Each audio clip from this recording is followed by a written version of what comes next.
sont enregistrés dans les Laurentides ici grâce à André Everything. Perry qui a fondé le studio qui est un endroit mythique, c'est le Abbey Road du Québec, un des grands studios dans le monde. Les plus grands y sont passés, entre autres Sting qui en profitait pour aller faire du ski dans les Laurentides. Et on est avec André Perry au club du dimanche. André, là j'ai envie qu'on parle de ce mythique endroit où les gens allaient passer des semaines, il y avait des chalets autour. C'est tout un processus créatif où tu étais dans les montagnes, dans la forêt, à Montréal. Et comment expliquer cet attrait, l'attrait puissant de ce studio à Montréal? Ben écoute, d'une part, parce que c'était comme les Nations Unies, hein, c'est-à-dire que le personnel que j'avais venait d'un peu partout. J'avais des ingénieurs de Londres, j'en avais de Montréal, évidemment, j'avais des gens aussi de New York, j'en avais de partout. Et aussi, moi, j'ai jamais vu ce musicien quand même. Et j'ai jamais vu le studio comme étant un domaine technique.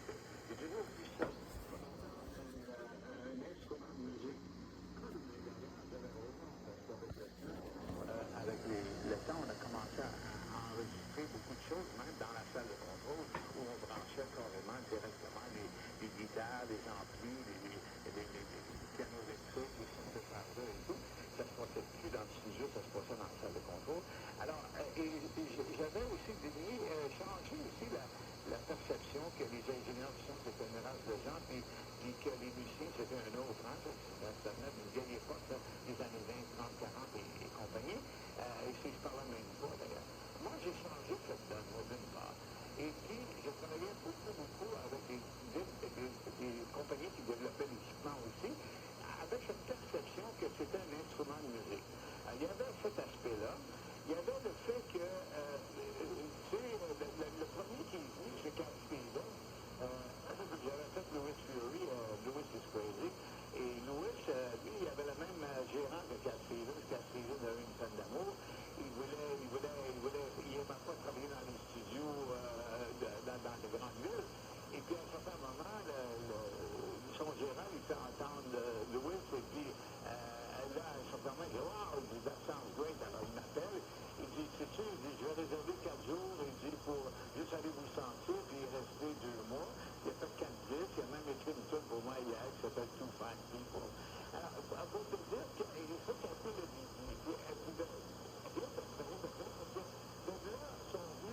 On t'a préparé le son.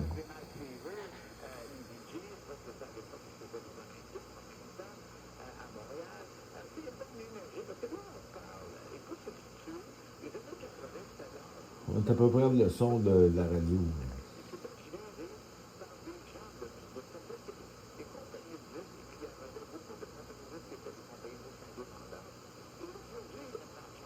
On t'a préparé le son. Bon, ce qu'on peut dire, c'est que André Perry était un grand réalisateur. Il a commencé dans les années 70. Il a changé de Ferland, il a fait jaune. Évidemment, il y a beaucoup de personnes décédées qui ne parlent pas. Il y en a qui vivent encore. David Levin, il a fait, selon mes sources, des albums avec Peter Gabriel. Il a fait John Lennon, Give Peace a Chance. Il a fait Cat Stevens. Il a fait Sting and the Police, Everything She Does Is Magic. Il a enregistré Ghost in the Machine.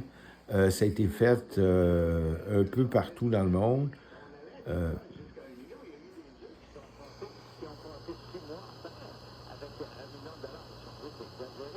On a perdu le son. Alors, c'est ça. C'était le studio d'André Perry. Il reste 2 minutes.